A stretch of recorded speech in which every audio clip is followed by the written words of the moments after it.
TV presents moms kitchen కి స్వాగతం. ప్రతిరోజు ఈ దేవీ నవరాత్రులకు సంబంధించి అమ్మవారి అలంకరణ, అలానే ఆ రోజు యొక్క విశిష్టత, వాటితో పాటుగా నైవేద్యాలు, ఇవన్నీ రమ్మగారు నేను కలిసి మీ అందరికీ అందిస్తున్నాం కదా.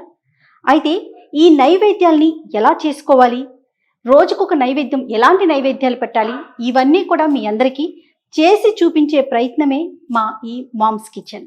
నాతో పాటు మరి రమ్మగారు కూడా రెడీగా ఉన్నారు. ఏ విధమైన నైవేద్యం అమ్మవారికి పెట్టాలి, ఎలా తయారు చేసుకోవాలి, వారి మాటల్లోని. నమస్తే రమ్మగారు. నమస్తే జయ.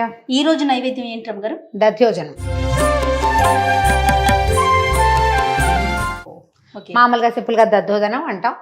దధి ఓదనము అంటే పెరుగుతో కలిసిన అన్నం. సాధారణంగా ఏం చేస్తారంటే పెరుగు అన్నం కలిపేసి కూడా నివేదన చేయొచ్చు. మనం చిన్న తాలింపు పెట్టి అమ్మవారికి అందంగా కనపడేలాగా, వస్తువు వాసన బాగుండేలాగా చేస్తాం. అలాగే బియ్యం కడిగేసి పెట్టుకున్నారు రమ్మగారు.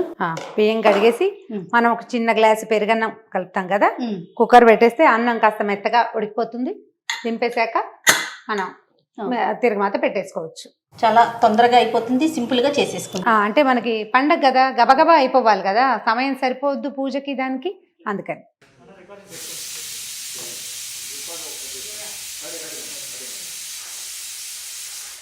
రమ్మగారు అయిపోయినట్లుందండి. కుక్కర్ అయిపోయింది కదా, దీన్ని పక్కన పెట్టుకుందాం. ఇది చల్లారే లోపల మనం ఏం చేద్దామంటే పెరుగులో తాలింపు వేసుకుందాం. దధ్యోజనానికి నూనెతో తిరగమాత పెడితే ఒక రకం రుచి, నేతితో పెడితే ఒక రకం. మనం నైవేద్యం కదా చేస్తాం, చాలా ఇంట్లో చెయ్యము, కొంచెం చేస్తాం కదా. నేతితో తిరగమాత పెడితే బాగుంటుంది. దీంట్లో కూడా జీడిపప్పులు వేసుకోవచ్చు. కావాలంటే మనకి కుదిరితే కనుక కొంచెం చిన్న క్యారెట్, తర్వాత కాస్త కొత్తిమీర లాంటివి కూడా, అంటే కొంచెం అందంగా వస్తువు కనపడడానికి. మన నివేదన కాబట్టి ఇన్ని వేషాలు వేయకుండా నెయ్యి వేడెక్కించే ఆ దద్దోజనంలో మనం ఏది నివేదన చేసే దాంట్లో మిరియాలు కూడా వేస్తారు. మిరియాలు కూడా వేసుకోవచ్చు, అంటే అలవాటుని బట్టి, మన ఇంట్లో అలవాటుని బట్టి. కొంచెం శనగపప్పు, తర్వాత అది పెద్దగా వేగక్కర్ల, మనకి నెయ్యి వేడెక్కిపోయింది కదా. కొద్దిగా మినపప్పు, అవి రెండు కొంచెం వేగాక ఆవాలు, జీలకర్ర, ఓకే వేగిపోతున్నాయి కదా. ఎండుమిర్చి, కొద్దిపాటి ఇంగువ మాకు నచ్చదు అనుకునే వాళ్ళు మానేయచ్చు. అయితే ఏంటంటే ఇందులో మనం అల్లము అవి కూడా వేసుకుంటాం.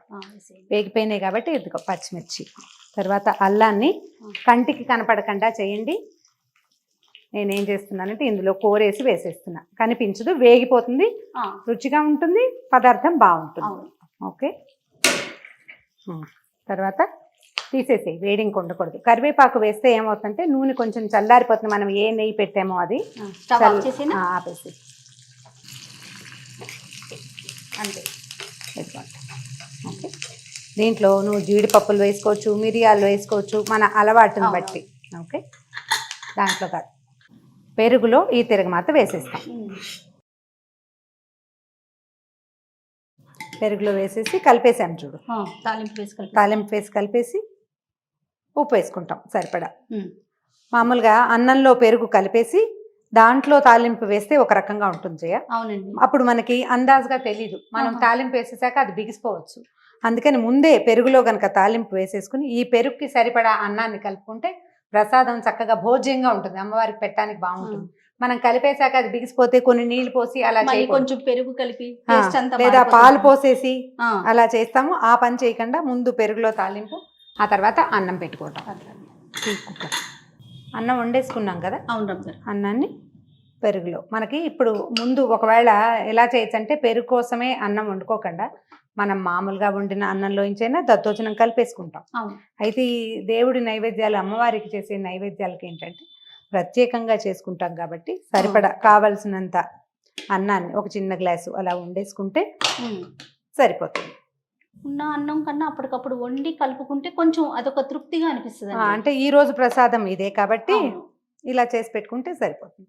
నేను ఇందాక ఒక మాట అడిగాను రమ్మగారు మిమ్మల్ని, నవరాత్రులప్పుడు ఎక్కువగా అన్నంతో కూడిన ప్రసాదాలే ఎక్కువగా ఎందుకు పెడతామండి? ప్రతిదీ అన్నంతోనే. అది మనకు లలితా సహస్రంలో సర్వౌదన ప్రీత చిత్త అని ఒక నామం ఉంది. అన్ని రకాల అన్నాలు అమ్మవారికి ఇష్టం.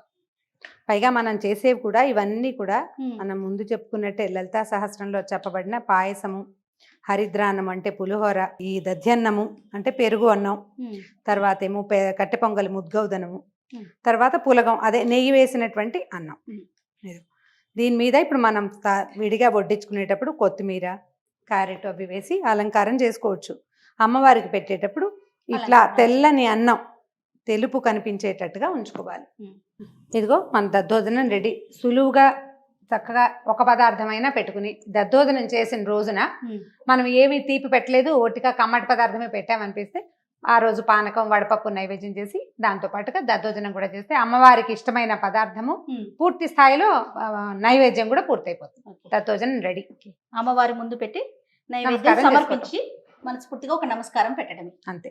రమగారు, మరి నివేదన చేసేటప్పుడు అన్ని అన్నాల్లో మనం నెయ్యి వేస్తాం కదా, మరి ఇప్పుడు దద్దోజనంలో ఏంటి? మనం నెయ్యితోటే తాలింపు వేసాం, అందుకని నూనె వేయలేదు కదా. అవునవును. నూనె వేసిన పదార్థం అయితే కొంచెం నెయ్యి చూపించాలి. మనం ఆల్రెడీ ఇందులో నెయ్యి వేసాం కాబట్టి ఇంకా అవసరం లేదు.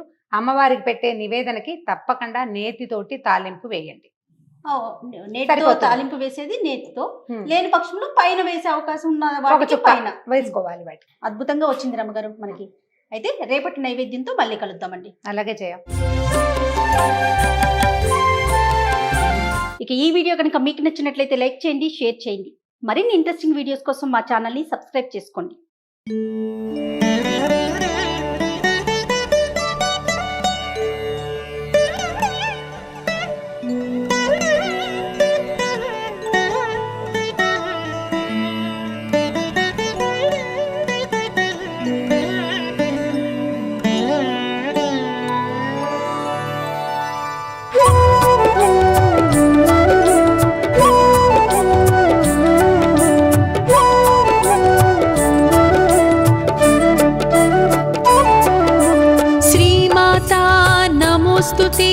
श्रींकारेश्वरि नमोस्तुते श्रीकरि शुभकरि श्रित संपत्करि श्री दुर्गांबा नमोस्तुते श्रीमाता नमोस्तुते श्रींकारेश्वरि नमोस्तुते श्रीकरि शुभकरि श्रित संपत्करि श्री दुर्गांबा नमोस्तुते